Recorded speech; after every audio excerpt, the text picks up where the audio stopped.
यहोशू 6 अध्याय मेरे दिल में प्रभु ने डाला, लेकिन 1 और 2 आयत पढ़ूंगा और उसके बाद हम इसके आने वाले सप्ताह में इसके बारे में और भी देखेंगे। यरीहो के सब फाटक इजराइलियों के डर के मारे लगातार बंद रहे। ये यरीहो की कहानी है। इजरायली जितना यरीहो से डर रहे थे, उससे ज्यादा यरीहो के निवासी इजरायलियों से डर रहे थे। यरीहो के सब फाटक इजरायलियों के डर के मारे लगातार बंद रहे और कोई भीतर आने जाने नहीं पाता था। आगे सुनिए। फिर यहोवा ने यहोशू से कहा, सुन, मैं यरीहो को उसके राजा और शूरवीरों समेत तेरे वश में कर देता हूं। युद्ध नहीं हुआ मेरे प्रियो, सुनना, युद्ध नहीं हुआ, लेकिन युद्ध होने से पहले परमेश्वर ने यहोशू को प्रतिज्ञा देकर बोला, क्या बोला? ये देश मैं तेरे हाथ में दे देता हूं। I give it to you. सुनिए, प्रभु का आत्मा मुझे और आपको कहना चाहता है, हमारी मिरास, आवर इनहेरिटेंस। और आज जब मैं कुछ बातों को कहूंगा, देश देश शब्द का इस्तेमाल करूंगा, आप उसको जब समझेंगे, आप, हालांकि मैं बाइबल के शब्द का प्रयोग कर रहा हूं, आप आपकी मिरास, आपकी भलाई, आपकी आशीष जो प्रभु ने आपके लिए रखी है, उस अंदाज में उसको सुनेंगे और समझेंगे। परमेश्वर ने जो मेरे लिए रखा है वह मेरी मिरास है। What God has kept for me is my inheritance. Now, Joshua के लिए आप देखिए, जोशुआ को परमेश्वर ने एक काम दिया था कि ये देश का बंटवारा तू मेरे लोगों के लिए करके देना। तेरा काम क्या है? मेरे लोगों को ये देश तू बांट कर देना। और कोई आसान, कैसे बोलूं मैं, आसान काम नहीं था कि आधी नींद में उसको करके वो दे दे उसको। भयंकर काम, चुनौतियों से भरा हुआ काम, संघर्ष भरा काम। और बाय द वे, बीच में मैं आपको बोल दूं, आसान काम करने के लिए प्रभु ने आपको नहीं बुलाया अपने राज्य में, कठिन कामों को करने के लिए प्रभु ने आपको चुना है, अपनी महिमा करने के लिए।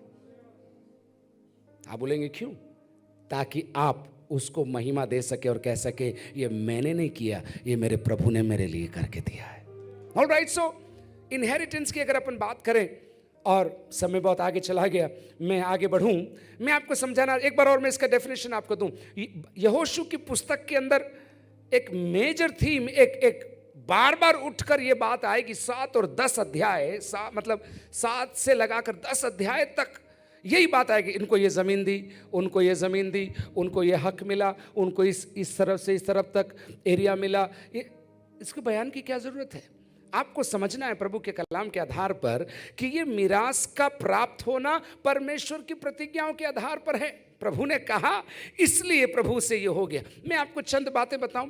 Number 1, the land was a gift from God. परमेश्वर की ओर से ये जो उनको मिरास मिलने वाली थी, एक तोहफा था, एक तोहफा। This was a gift. उन्होंने कमाई नहीं करी थी, उन्होंने बचत नहीं करी थी, उन्होंने जुगाड़ नहीं किया था, उन्होंने कहीं एप्लीकेशन देकर और कहीं से जुगाड़ करके कुछ एडजस्टमेंट करके नहीं आया। क्या परमेश्वर ने अपने लोगों के लिए एक मिरास रखी थी। उधर भी देखेंगे और आज के कॉन्टेक्स्ट में भी अपन देखेंगे, प्रभु ने अपने लोगों के लिए मिरास रखी, और वो क्या था? It was a gift. वो एक इनाम था। आपका उद्धार, आपने जो उद्धार पाया है, आपके कर्मों से नहीं पाया, आपकी ताकत से नहीं पाया, आप चर्च में आते थे इसलिए नहीं पाया। आपको अगर उद्धार मिला है, कलाम के अंदर लिखा है, this is a gift from God. ये परमेश्वर की ओर से मिला हुआ तोहफा है। अगर आप किसी को भी यहां पर ये तोहफा मिला है उद्धार का, वह हाथ उठाकर जय जयकार करके प्रभु को धन्यवाद करके बोलिए, thank you, thank you, thank you for this inheritance. और ये तो एक ही मिरास की बात मैं बोल रहा हूं, बहुत सारी बातें, लेकिन मुझे आगे जाना है आपके साथ। So this is a gift. Gift की खूबी क्या होती है विनोद भैया? गिफ्ट की खूबी क्या होती मालूम? आप उसे परचेस नहीं कर सकते, आप खरीद नहीं सकते। अगर आपने खरीदा तो वो आपकी कमाई पर आधारित हो जाएगी। लेकिन इनाम, तोहफा, हिंदी में कैसे बोलेंगे उसको, वरदान है, उपहार, ये सारी चीजें आप नहीं, सामने वाले की शक्ति, सामने वाले की इच्छा और सामने देने वाले की मनसा और ताकत पर आधारित रहता है। आपको, यहोशू को प्रभु ने बोला, इन लोगों को ये देश दो, इन्होंने सेविंग की है इसलिए नहीं, इनको ये दे दो, ये मेरी तरफ से मैं एक ब्लेसिंग दे रहा हूं, मैं गिफ्ट दे रहा हूं, मैं गिफ्ट दे रहा हूं। जिसके कान हो वो सुन ले। परमेश्वर ने अपने भक्तों के लिए एक मिरास रखी है जो कमाई नहीं जा सकती, खरीदी नहीं जा सकी, जुगाड़ नहीं की जा सकती। ये मिरास पाने वालों के लिए मैं धन्यवाद देता हूं। एक इनाम, एक उपहार स्वरूप परमेश्वर आपको आत्मिक, भौतिक, हर प्रकार की आशीष आपको मिरास स्वरूप वो देना चाहता है। लेकिन प्राइमरीली मैं आज सुबह साल्वेशन के बारे में कहना चाहता हूं। उद्धार, उद्धार, जोर से बोलिए उद्धार, जोर से बोलिए, से इट एक बार और, उद्धार है। इफिसियों की पत्री 2 अध्याय के अंदर लिखा है, दिस इज, पढ़िए उसको 2 अध्याय में, इफिसियों की पत्री में आइए, 2 अध्याय में लिखा है 8 आयत में कि ये परमेश्वर के द्वारा दिया गया एक, मेरे पास क्षमा करें मैं खोल रहा हूं उसको, 2 के 8 में, let me read for you. क्योंकि विश्वास के द्वारा अनुग्रह ही से तुम्हारा उद्धार हुआ है, और ये तुम्हारी ओर से नहीं वरन परमेश्वर का, जोर से बोलिए परमेश्वर का। एक और आयत दूं, रोमी 6:23 में आइए। रोमी 6:23 में क्या लिखा है? वहां लिखा है, मैं पढ़ रहा हूं आपके लिए, क्योंकि पाप की मजदूरी तो मृत्यु है, परंतु परमेश्वर का वरदान हमारे प्रभु यीशु मसीह में क्या है? अनंत जीवन है। वरदान, जोर से बोलिए वरदान। 2 कोरिन्थी 9 के 15 में पौलुस लंबी 2 अध्यायों में देने के विषय में बोलता है, लेकिन 15वीं आयत में आके 9 के 15 में अंत में आते आते बोलता है, पैसों की बात मैं नहीं कर रहा हूं। Thanks be to God for his indescribable gift। 9 के 15 में लिखा है, परमेश्वर का उसके उस दान के लिए जो वर्णन से बाहर है, क्या हो? धन्यवाद हो। जवानों, आईफोन 12 आउटडेट होने जा रहा है, 13 आने वाला है, ठीक है, लेकिन ये सब आएगा और जाएगा।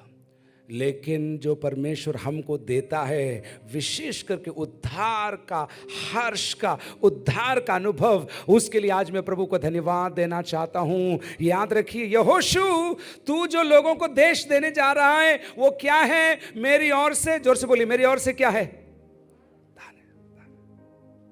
लेकिन आगे चलते वापस यहोशू में आ पाई। और याद रखिए, जब परमेश्वर काम करता है तो परमेश्वर अकेला काम करता है। थोड़ा आज मैं विरोधाभास से भरे हुए शब्द बोलूंगा, आप मेरे साथ रहेंगे तो ही आपको समझ में आएगा, नहीं तो आपको चक्कर आएगा। परमेश्वर काम करता है तो परमेश्वर अकेला काम कर, ही alone is the giver of this gift, he does not need any help, he does not need any help. कभी कभी अपन बोलते हैं ना, मैंने भी काम किया और उसके बाद प्रभु ने भी काम किया, फिर बड़ा काम हो गया। ये गवाही परमेश्वर को नहीं चाहिए। जब परमेश्वर, सुनिए, आपके आत्मा में सुनिए, परमेश्वर है, परमेश्वर स्वयं कार्य करने की शक्ति रखता है, और आज भी वो कार्य कर रहा है, आज भी वो कार्य कर रहा है। यहोशू को उसने समझाया। ये लोग यरीहो के सामने खड़े हैं, याद रखना, पहला शहर है। यहोशू की पुस्तक के अंदर युद्ध का वर्णन आएगा। हम कल बात कर रहे थे कैसे इसको हम समझाएं आपको। युद्ध है, मार काट है, बहुत कुछ ऐसी ऐसी बातें जो आज हम समझना नहीं चाहते, लेकिन मैं इसमें बताऊं आपको ये समझना है, यहोशू और उसकी सेना और उसके लोग फर्स्ट सिटी को अटैक करने जा रहे हैं, और लोग सोच रहे होंगे अभी तलवार चलेगी, अभी ये चलेगा, वो चलेगा। प्रभु बोल रहे हैं, नहीं नहीं नहीं नहीं, अभी कुछ नहीं चलेगा। 7 याजक 7 तुरही लेंगे और इस शहर के चारों तरफ घूमेंगे, और घूमने के बाद शाम को आके सो जाएंगे, और यह सिलसिला 6 दिन चलेगा। वाह साहब। और 7वें दिन क्या होगा मैं बताता हूं। यहोशू, तेरे को परमेश्वर बोल रहा है, उस दिन भी तेरे को कुछ नहीं करना है। 7वें दिन 7 चक्कर लगाएंगे, सब के सब। पहले एक छोटी सेना की टुकड़ी रहेगी, उसके बाद परमेश्वर का ये तुरही बजाने वाले रहेंगे, उसके बाद याजक ये आप प्रभु का संदूक लेकर चलेंगे। मैं जो बोल रहा हूं वही करना बस, और एक्स्ट्रा शब्द नहीं बोलना। क्लियरली बोला, चुप रहना, और जो मैं बोलता हूं वही बोलना, और जब मैं बोलता हूं वही बोलना। प्रभु यहोशू को सिखा रहा था, तेरे पास युद्ध कौशल है, तेरे पास कला है, तेरे पास स्किल है, तेरे पास एबिलिटी है, तेरे पास एक्सपीरियंस है, लेकिन जब मैं चाहूँगा तभी उसको इस्तेमाल करूँगा, नहीं तो मैं अपनी महिमा किसी को नहीं दूंगा, मैं अपना काम करवा कर ही रहूँगा। आई विल डू इट, मैं कर लूँगा। God will fight Joshua's battles. परमेश्वर यहोशू को याद दिला रहा है, मैं तेरे युद्ध को लड़ूंगा। तेरे को फिर तू क्या करेगा वो अपन देखेंगे आगे। तेरे को मेरे पीछे चलना है और जो मैं बोलता हूं वही करना है, और आगे बढ़ते हैं। उतना ही नहीं, अब आप ध्यान से सुनिए, परमेश्वर अकेला है, वह स्वयं और अकेला ही इस मिरास का दाता है। समझना आप इस बात को है। वापस फिर मैं बोलूं क्योंकि अगला सेंटेंस आप कंफ्यूज कर सकता है आपको, और इसलिए पहले आपको मैं डिस्क्लेमर दे रहा हूं। परमेश्वर स्वयं आपकी मिरास को आपको दिलाता है, लेकिन अगली बात, वो लोगों का भी उपयोग करता है। ही यूजेस पीपल, वो लोगों को खड़ा करता है। कभी मूसा को खड़ा करेगा तो कभी यहोशू को खड़ा करेगा, कभी निर्बलों को खड़ा करेगा तो कभी शिमशोन जैसे बॉडी बिल्डर को खड़ा करेगा, कभी दाऊद जैसों को खड़ा करेगा तो कभी डेबोरा जैसे बहनों को खड़ा करेगा। ही God's mechanism, somebody said it this way, God's way is to use people. परमेश्वर लोगों का उपयोग करता है। मेरे प्रयोग और उपयोग में कंफ्यूज हो रहा हूं मैं, एक और अच्छा शब्द होना चाहिए। परमेश्वर लोगों का इस्तेमाल करता अपने काम को करने के लिए, स्वर्गदूतों का नहीं। हाँ, स्वर्गदूत उसके काम करते हैं, लेकिन प्राइमरीली परमेश्वर अपने लोगों का इस्तेमाल करता है अपनी मर्जी को पूरा करने के लिए। मैं आज सुबह यहोशू की बात नहीं कर रहा हूं, मैं आपकी बात कर रहा हूं, और ये वचन आपकी बात कर रहा है। एक तरफ अपन मिरास के लिए, आशीष के लिए, चंगाई, भलाई, ग्रोथ, उन्नति की बात हम करते हैं, लेकिन प्रभु बोल रहे हैं, वेट अ मिनट, मैंने तुझे चुना है, मैंने तुझे खड़ा किया है ताकि तेरे द्वारा मैं कुछ कार्यक्रम लोगों के बीच में मैं करवा सकूं। मेरी महिमा कैसे हो गीत, मेरी महिमा तू देखेगा, मेरी महिमा तू देखेगा, और देखता ही नहीं रहेगा। जो तुझे देखेंगे वो मेरी महिमा को देखने जा रहे हैं। समझ रहे हैं आप? गॉड इज द गिवर, परमेश्वर देता है और परमेश्वर ही देता है। इसलिए आप आनंदित हो जाइए। आपके हाथ में कुछ नहीं है, आपके जीवन में कुछ नहीं है, आपका बैकअप कोई नहीं है, आपके सपोर्ट करने के लिए कोई नहीं है, आपके लिए सोचने के लिए कोई नहीं है। मैं अकेला हूं।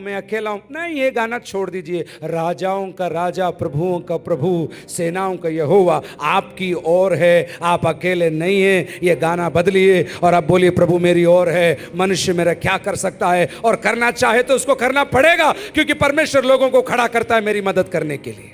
मेरी मदद